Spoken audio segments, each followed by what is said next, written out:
እግዚአብሔር የሚናገረው ነገር መልካም ስለሆነ ደስ ያሰኛል። ክፉ ቢመስልም አንዳንዴ ደስ ያሰኛል። መልካም ሲመስልም ደስ ያሰኛል። ግራ ሲገባንም ደስ ያሰኛል፣ ገባንም ደስ ያሰኛል። ታስተውላላችሁ አይደል? ጌታ መጨረሻ ደቀ መዛሙርቱን ሲለያቸው መንፈስ ቅዱስ በመጣ ጊዜ ኃይልን ትቀበላላችሁ፣ ከዛ ምስክሮቼ ትሆናላችሁ ይላል። ዛሬ እግዚአብሔር የሚናገረን ድምፅ አምናለሁ በብዙዎቻችሁ ልብ ውስጥ ምናልባት በባለፈው ወር፣ ምናልባት በ2 ወር፣ በ3 ወር እያብላላ ይኖረ ሊሆን ይችላል። እንደዛም እንደሆነ አምናለሁ። በእኔ ውስጥ እንደዛ ነበረ። ግን ዛሬ እግዚአብሔር በቃሉ ምልክትን ይሰጣቸዋል። ሃሌሉያ። ትናንት ማታ እየጸለይኩ በነበረ ጊዜ ይሄ ቃል ከመጣ ረጅም ጊዜ ሆኗል። ግን ማታ ደግሞ ስለዚህ ፕሮግራም እየጸለይኩ በነበረ ጊዜ እግዚአብሔር በኃይል ተናገረኝ እና ያን የተናገረኝን ክፍል አነባዋለሁ። 2 ቆሮንቶስ ምዕራፍ 5 ቁጥር 14 ላይ ምን ይላል? ይህን ስለቆረጥን የክርስቶስ ፍቅር ግድ ይለናልና አንዱ ስለ ሁሉ ሞተ፣ እንግዲያስ ሁሉ ሞቱ። በሕይወትም ያሉት ስለ እነርሱ ለሞተውና ለተነሳው እንጂ ወደፊት ለራሳቸው እንዳይኖሩ ስለ ሁሉ ሞተ። የክርስቶስ ፍቅር ግድ ይለናልና። እግዚአብሔር እንዲህ ይላል፣ ይህ ወር የብርቱ ምስክርነት ወራችሁ ነው። ይህ ወር የቦልድ ዊትነስ ጊዜያችሁ ነው። የብርቱ ምስክርነት ጊዜያችሁ ነው። ምክንያቱም እግዚአብሔር ቃል እንዲህ ይላል፣ መንፈስ ቅዱስ በመጣ ጊዜ ግን ኃይልን ትቀበላላችሁ። በዚያን ጊዜ በይሁዳ በሰማርያ እስከ ምድር ዳርቻ ድረስ ምስክሮቼ ትሆናላችሁ። እጃችሁን አንሱና ይህንን በጌታ በኢየሱስ ስም አውጃለሁ። ቃላችሁ በብርታት ይመስክር። ድርጊታችሁ በብርታት ይመስክር። ሕይወታችሁ በብርታት ይመስክር በጌታ በኢየሱስ ስም። መንፈስ ቅዱስ በላያችሁ ላይ በዚህ ወር ይስፈን በጌታ በኢየሱስ። ብርቱ ምስክር የሚያደርጋችሁ እግዚአብሔር ኃይል ወደ ሕይወታችሁ ይመጣል። ከዛ ትመሰክራላችሁ። የእምነትና የኃይል ጊዜ ይሆንላችኋል። እግዚአብሔር በስልጣኑ ቃል ይልካችኋል። ሰዎች ደግሞ በሞገስ ይቀበላችኋል በጌታ በኢየሱስ ስም። ይህ ወር ለአንድ ሰው እንደዚህ ይሆንለት። እግዚአብሔር ዘንድ በስልጣን የሚላክበት፣ በሰው ዘንድ ደግሞ በሞገስ ተቀባይነትን የሚያገኝበት። ዛሬ በጌታ በኢየሱስ ስም ብርቱ ምስክር በመሆን ተነሱ። መልሼ አነባዋለሁ። ይህንን በጣም በኃይል ወደ እኔ ስለመጣ ይህን ስለቆረጥን የክርስቶስ ፍቅር ግድ ይለናልና። ዛሬ በጌታ በኢየሱስ ስም በዚህ ፍቅር ተወረሱ። ይህ የትንቢት ቃል ያንን ነው የሚያደርገው። በፍርሃት ተወጣችሁ ከሆነ፣ በግራ መጋባት ተወጣችሁ ከሆነ፣ በተለይ ደግሞ ፍርሃት ያ ነው የተሰማኝ። በፍርሃት የተዋጣችሁ ሰዎች ካላችሁ፣ ለመናገር የምትፈሩ፣ ለማድረግ የምትፈሩ፣ ለመመስከር የምትፈሩ፣ ለመንቀሳቀስ የምትፈሩ ሰዎች ዛሬ እግዚአብሔር በኃይልና በፍቅር ልባችሁን ይሞላዋል። እንድትናገሩ ግድ የሚላችሁ የክርስቶስ ፍቅር ይሞላቸዋል። እንድታደርጉ ለጌታ እንድትኖሩ ግድ የሚላችሁ የክርስቶስ ፍቅር ይወርሳቸዋል። ከዛ ደግሞ ያለፈ በእምነት ደግሞ እንድትመሰክሩ የእግዚአብሔር ኃይል ይቆጣጠራቸዋል። የክርስቶስ ፍቅር ምን ይለናል አለ?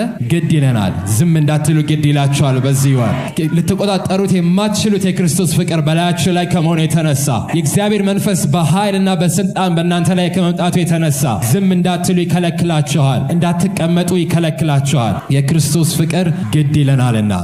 ያ ፍቅር ደግሞ ኃይል ነው። ያ ፍቅር ስልጣንን ይዞ ይመጣል። ዛሬ በጌታ በኢየሱስ ስም በእግዚአብሔር መንፈስ ስልጣን ልባችሁ፣ አንደበታችሁ፣ አእምሯችሁ ይሞላ። ብዙ ደካማ ምስክር አለ ማለት የእግዚአብሔርን ፍቅር ዴሞንስትሬት ማድረግ የሚከብደው ህይወት የሚኖር ሰው አለ። እግዚአብሔር ወዶታል፣ ግን ያንን ፍቅር ማሳየት የማይችል ህይወት የሚኖር ሰው አለ። በሽታ ያንን ነው የሚያደርገው። ብርቱ ምስክር እንዳትሆኑ ይከለክላቸዋል። ቦልድ ዊትነስ እንዳትሆኑ፣ አንድ እናንተን ያስራቸዋል፣ ሁለት ደግሞ ማይሆን ምስክር ለሌላው አምፕሊፋይ ያደርጋል። የእግዚአብሔርን ፍቅር የማያሳይ፣ እግዚአብሔርን ኃይል፣ እግዚአብሔርን መልካምነት የማያሳይ ግን እግዚአብሔር ግን ያንን በመንፈስ ቅዱስ ኃይል ሲቀይረው አንድ እናንተን ይፈታቸዋል። ተነስታችሁ እንድታደርጉ፣ ተነስታችሁ እንድትናገሩ፣ እንድትመሰክሩ ይፈታቸዋል። ሁለት ደግሞ ህይወታችሁ እንዲመሰክር ይፈታዋል። ዛሬ በጌታ በኢየሱስ ስም ወደ ብርቱ ምስክርነት ተቀየሩ። ደካማ ምስክር የነበራችሁ፣ መናገር አቅቷችሁ የኖራችሁ ዛሬ ወደ መናገር ኑ በጌታ በኢየሱስ ስም። በፍርሃት የተዋጣችሁ ዛሬ በክርስቶስ ፍቅር ተወረሱ በጌታ በኢየሱስ ስም። የመንፈስ ቅዱስ ኃይል ልባችሁን ይቆጣጠረው፣ ሐሳባችሁን ይቆጣጠረው። እጃችሁን አንሱና ይህንን አውጃለሁ በጌታ በኢየሱስ ስም። ባላችሁበት ስፍራ በቤታችሁ ይህንን የምትከታተሉ፣ በየትኛውም ጊዜ ይህንን የምትከታተሉ የእግዚአብሔርን መንፈስ ኃይል ጊዜ ቦታ አይገድበውም።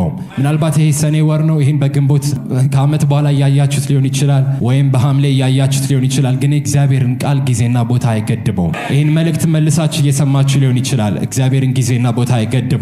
በጌታ በኢየሱስም በምትሰሙ ጊዜ የእግዚአብሔር ፍቅር፣ የእግዚአብሔር ኃይል ሕይወታችሁን፣ ቤታችሁን ይውረሰው። ለብርቱ ምስክርነት ተነሱ በጌታ በኢየሱስ ስም። ዛሬ በዚህ ስፍራ ያላችሁ ለብርቱ ምስክርነት ተነሱ በጌታ በኢየሱስ ስም። የእምነትና የኃይል ጊዜ ይሁንላችሁ። በእግዚአብሔር በስልጣን ተላኩ። ሞገስ በላያችሁ ላይ ይሁን በጌታ በኢየሱስ ስም። የእግዚአብሔር መንፈስ በላያችሁ ሲመጣ ኳይት ኤኮ የነበረው በህይወታችሁ በጸጥታ ሲሆን የነበረውን ነገር ቦልድ ያደርገዋል፣ አምፕሊፋይ ያደርገዋል። ለሐዋርያቱ እንደዛ ነው የሆነላቸው። ማለት የእግዚአብሔር ጊዜና የእግዚአብሔር ኃይል በሚገናኙ ጊዜ መጨረሻ ላይ አምፕሊፋይ ያደርገዋል፣ የእግዚአብሔርን ስራ ያወጣዋል። የእግዚአብሔርን ጊዜ ሲጠብቁ ነበረ። ከዛ የእግዚአብሔር ጊዜ መጣ፣ መንፈስ ቅዱስ የሚወርድበት ጊዜ መጣ። ደግሞ በተመሳሳይ ሁኔታ ደግሞ የእግዚአብሔርን ኃይል ይጠብቁ ነበረ። ስለዚህ ዛሬ ያንን አውጃለሁ። የእግዚአብሔርን ጊዜ እየጠበቃችሁ የኖራችሁ ሰዎች፣ ደግሞ የእግዚአብሔርን ኃይል እየተመኛችሁ የኖራችሁ ሰዎች በዚህ ወር በህይወታችሁ ላይ ያ ይገናኝ። እግዚአብሔር ጊዜ ከእግዚአብሔር ኃይል ጋር በህይወታችሁ ይገናኝ። ያ በሆነ ጊዜ ብርቱ ምስክር ያደርጋቸዋል። በጌታ በኢየሱስ ስም እግዚአብሔር ጊዜና የእግዚአብሔር ኃይል በህይወታችሁ ላይ በዚህ ወር፣ በዚህ ሰኔ ወር፣ በዚህ ጁን ወር ይገናኝ በጌታ በኢየሱስ ስም።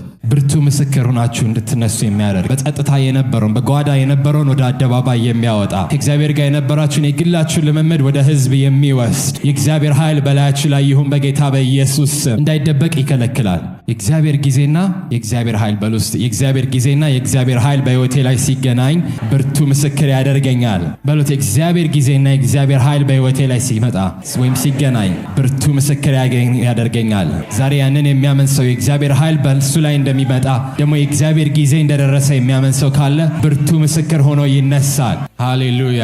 ያኔ በጓዳ የነበረውን እግዚአብሔር ወደ አደባባይ ያወጣዋል። በጓዳ ያላችሁን ትንሿን እምነት የእግዚአብሔር ጊዜና የእግዚአብሔር ኃይል በህይወታችሁ ሲገናኝ ትንሿ እምነት ትልቁና በአደባባይ ትወጣለች። ትንሹ ልምምድ እግዚአብሔር ሲፈውሳችሁ አይታችኋል፣ ሲጠብቃችሁ አይታችኋል። የእግዚአብሔር ኃይል በህይወታችሁ ሲሰራ ወይ በቤተሰባችሁ ሲሰራ አይታችሁ ሊሆን ይችላል። ግን የእግዚአብሔር ጊዜና የእግዚአብሔር ኃይል በህይወታችሁ ላይ ሲገናኝ ያ ወደ ብዙዎች ይወጣል፣ ለምስክርነት እንዲሆን ወደ አደባባይ ይወጣል። ዛሬ በጌታ በኢየሱስ ስም በእግዚአብሔር ኃይል የግል ልምምዳችሁ ወደ አደባባይ ይውጣ በጌታ በኢየሱስ ስም። ያንን የከለከለ ፍርሃት ዛሬ ከልባችሁ ላይ ይሰበር። በክርስቶስ ፍቅር በጌታ በኢየሱስ ስም ተሞሉ። ክርስቶስ ፍቅር ኃይል ዛሬ በጌታ በኢየሱስ ስም ተወረሱ። የመንፈስ ቅዱስ ኃይል በጌታ በኢየሱስ ስም በላያችሁ ላይ ይሁን። የግላችሁን ልምምድ ወደ አደባባይ የሚያወጣ ፍርሃትን በድፍረት ወደሚተካ በእምነት የሚተካ የእግዚአብሔር ኃይል ዛሬ ልባችሁን ይቆጣጠረው በጌታ በኢየሱስ ስም። በሚስጥር የነበረውን ወደ አደባባይ የሚያወጣ ብዙ ሰው ህልም ያያል፣ ብዙ ሰው ራእይ ያያል። ስለማይሰማ አይደለም፣ እግዚአብሔር ስለማይናገረው አይደለም። ግን የእግዚአብሔር ጊዜና የእግዚአብሔር ኃይል በእናንተ ላይ ሲመጣ ግን ያ ወደ አደባባይ ይወጣል፣ ያ ወደ ህዝብ ይወጣል። ህዝብን ይመራል፣ ህዝብን ያሳያል፣ መንገድን ያሳያል። ያ ካልሆነ ግን እግዚአብሔር በህይወታችሁም እየሰራ ለእናንተ ብቻ ይሆናል፣ ይሸፈናል። ግን እግዚአብሔር ጊዜው በደረሰ ጊዜ እና ኃይሉ በመጣ ጊዜ ግን የዛን ጊዜ እግዚአብሔር በእናንተ ላይ ይሰራል። እኔ ይሄ ኮኢንሲደንስ ነው ብዬ አላምንም። ይህንን እያወራን መቆየታችሁ፣ በዚህ እየጸለያችሁ መቆየታችሁ፣ እየተዘጋጃችሁ መቆየታችሁና ይሄ ዛሬ መሆኑ አጋጣሚ አይደለም። ግን እግዚአብሔር ጊዜውን እየጠበቃችሁ እንድትኖሩ ልባችሁን አሳስባችሁ ከሆነ በዚህ ወር የእግዚአብሔር ጊዜ ነው። ብዙ መልካም ሰው አለ፣ ግን የእግዚአብሔር ኃይል ያስፈልገዋል። ብዙ መልካም ምስክር የሚሆን ሰው አለ፣ እግዚአብሔርን የሚፈራ እግዚአብሔርን የሚወድ ከእግዚአብሔር ጋር ብዙ ልምምድ ያለው በጤንነት የሚኖር በሰላም የሚኖር ቤተሰቡ የተባረከ ብዙ ሰው አለ። ግን እግዚአብሔር እዛ ጋር አያቆመውም። ያ ምንም ማለት አይደለም። ከዛ ግን እንዲያልፍ የእግዚአብሔር ኃይል ያስፈልገዋል። የእግዚአብሔር ኃይል በመጣ ጊዜ ያንን ፈቀቅ ያደርገዋል፣ ወደ ሌሎች ይዞት ይወጣል። የሚታይ የሚሰማ ይሆናል። እናንተ የምትለማመዱት ብቻ ሳይሆን የሚታይ የሚሰማ ይሆናል። ዛሬ በጌታ በኢየሱስ ስም በእግዚአብሔር መንፈስ ኃይል ልምምዳችሁ ወደ አደባባይ ይውጣ። ሕይወታችሁ በጌታ በኢየሱስ ስም ለሰዎች ምስክር ይሁን። መንፈስ ቅዱስ በመጣ ጊዜ ኃይልን ትቀበላላችሁ፣ ከዛ ምስክሮቼ ትሆናላችሁ። ዛሬ በእኔና በእናንተ መካከል ሲሆን ያለው እኔና እናንተ ያየነው ፈውስ፣ እኔና እናንተ ያየነው ነገር መንፈስ ቅዱስ በመጣ ጊዜ ለብዙዎች ይሆናል፣ ወደ ዓለም ዳርቻ ሁሉ ይሄዳል ብሎ ጌታ ፕሮሚስ አደረገ። ዛሬ በጌታ በኢየሱስ ስም መንፈስ ቅዱስ በሕይወታችሁ ላይ እንደገና በዚህ ወር ይምጣ። የእናንተ የሆነው ነገር የብዙሃን ይሁን በጌታ በኢየሱስ ስም። የእናንተ የሆነው ምስክርነት የብዙሃን ምስክርነት ይሁን በጌታ በኢየሱስ። የእግዚአብሔር ጊዜ እና የመንፈስ ቅዱስ ኃይል በተገናኘ ጊዜ ቦልድ ዊትነስ ትሆናላችሁ፣ ብርቱ ምስክር ትሆናላችሁ፣ ኃያል ምስክር ትሆናላችሁ። ዛሬ በጌታ በኢየሱስ ስም ብርቱ ምስክር ሁኑ። ማርቆስ ወንጌል ምዕራፍ 16 ቁጥር 20 ላይ ታስታውሱ ከነበረ የእግዚአብሔር ቃል ምን ይላል? ጌታም አብሯቸው ይሰራ ነበረ፣ በሚከተሉትን ምልክቶች ቃሉን ያጸና ነበር። ያ ነው ብርቱ ምስክር ማለት። የሚናገሩትን ነገር እግዚአብሔር በቃሉ በኃይሉ የሚያጸና በታምራት በድንቅ አብሮ መሆኑን የሚያጸናላቸው ማለት ያን ነው የመንፈስ ቅዱስ ኃይል የሚያደርገው። እግዚአብሔር ፍቅር እንድንናገር ግድ ይለናል። የእግዚአብሔር ፍቅር እንድንሄድ ግድ ይለናል። ሄደን እንድንመሰክር ግድ ይለናል። ግን ደግሞ እዛ ጋር ብቻ አያበቃም። ሄዳችሁ በፍቅር ለሰው መስክራችሁ አልቅሳችሁ አንብታችሁ ለምናችሁት ሰው ወደ ጌታ አይመጣም። ሰው ህይወቱ አይቀየርም። ሰው አይፈወስም፣ አይድንም። ለምን? የመንፈስ ቅዱስ ኃይል ያስፈልጋል። የእግዚአብሔር ፍቅር ሲያናግራችሁ የመንፈስ ቅዱስ ኃይል ደግሞ መጥቶ ያንን ኮንፈርም ያደርገዋል። ይህ የምትሰማው ሰው እውነተኛ ሰው ነው፣ ይህ የምትሰማው ሰው የሚናገረው ቃል እውነት ነው ብሎ ያረጋግጥ፣ ማህተም ያደርግበታል። ጌታ አብሯቸው ይሰራ ነበር። በሚከተሉት ምልክቶች ቃሉን ያረጋግጥ ነበር፣ ያጸና ነበረ። የምትናገሩትን የሚያጸና የምትመሰክሩትን እውነት የሚያደርግ በእናንተ ህይወት እውን ሆኗል፣ ግን በሌሎች ህይወት እውን የሚያደርግ በእናንተ ቤተሰብ እውን ሆኗል፣ ግን በሌላ ቤተሰብ ውስጥ ያንን እውን የሚያደርግ ከቃላት አልፎ ተጨባጭ የሚያደርገው ምስክርነታችሁ ምስክርነት ብቻ ሳይሆን ብርቱ ምስክር የሚያደርግ የእግዚአብሔር ኃይል በላያችሁ ላይ ይሁን በጌታ በኢየሱስ ስም። ያ ያስፈልጋል። እውነታው ጌታ በመካከላችን በስጋና በደም የለም። ግን ጌታ ሲለይ አንድ ነገር ፕሮሚስ አደረገ። እኔ ብሄድ ይሻላችኋል አለ። ምክንያቱም ጌታ በስጋና በደም ማለት በፊዚካል ፕሬዘንሱ ለጥቂቶች ብቻ ነው ሊመሰክር የሚችለው፣ ለጥቂቶች ብቻ ነው ሊታይ የሚችለው። አብረውት ላሉ በዛ ስፍራ ለሚያዩት ለ5000 ሰብከዋል፣ ለህዝብ ሰብከዋል። ግን ያ ብቻ ነው ሊያዩ የሚችለው። በዓለም ዙሪያ አይደለም እየታየ የነበረው። ግን አጽናኝ ወይም መንፈሴ በመጣ ጊዜ ግን ከዚህ የበለጠ ይሆናል ያላቸው ማለት ሁሉም ማየት እስኪችል ድረስ የትም ስፍራ ውስጥ እስኪታይ ድረስ ቃላችሁ ባያችሁ ብቻ ሳይሆን ያንን ለምጽ የነበረውን ሰውዬ ጌታ ከፈወሰው በኋላ ላከው አይደለ? ሄደ ራስን ለካህን አሳያለሁ። ካህኑ ስለሚያውቀው ያምነዋል። ለምጻም የነበረ ሰው ነው። ዛሬ ለምጹ የለም። ባዩት ጊዜ ሰዎች ያምኑታል። ሌሎችንም እንደዚሁ የማይራምድን ሰው ጌታ በፈወሰ ጊዜ ሄደው ሰዎች ሳያችሁ ያምኗቸዋል። እናንተንም እንደዚህ ሲፈውሳችሁ ለምሳሌ ክራንች የምትሄዱ ቢሆን ከዛ ያንን ስትጥሉ ቤተሰባችሁ ያምናቸዋል። ለምን? የታመማችሁ ጊዜ አይቷችኋል። ግን ደግሞ ያላያችሁ ህዝብ አለ። ታማችሁ ያላያችሁ፣ ተሰቃይታችሁ ያላያችሁ ህዝብ አለ። ቃላችሁ ቃል ብቻ የሚሆንበት። ለዛ ነው ጌታ መንፈሴን እልካለሁ ያለ ማለት ሁሉም ሊያረጋግጠው እንዲችል ማለት ነው። ከዚህ የበለጠ ነው አላቸው። እኔ በመኖሬ ከሚሆነው በላይ እኔ በመኖሬ እየተፈወሳችሁ አይታችኋል። ሰው እየዳነ አይታችኋል። አጽናኙ በመጣ ጊዜ ግን ከዚህ በላይ ይሆናል። ያየም የሚያየውም የማያየውም የነበረም ያልነበረም ቃሉን ማረጋገጥ ይችላል። አሁን ለምን? እግዚአብሔር መንፈስ ኃይል እውን ሆኖ ተጨባጭ ያደርገዋል። ለዛ ነው እዚህ ውስጥ የምናነበውን ያላየነውን ፈውስ ያላየነውን ታምራት እውን ነው ብለን እንቀበላለን። ምክንያቱም የእግዚአብሔር መንፈስ ኃይል ተጨባጭ ሲያደርገው ስላየ እንጂ ማን አይተዋል? አልዓዛር ከሞት ሲነሳ የነበራል እንድከኛ መሃል የለም።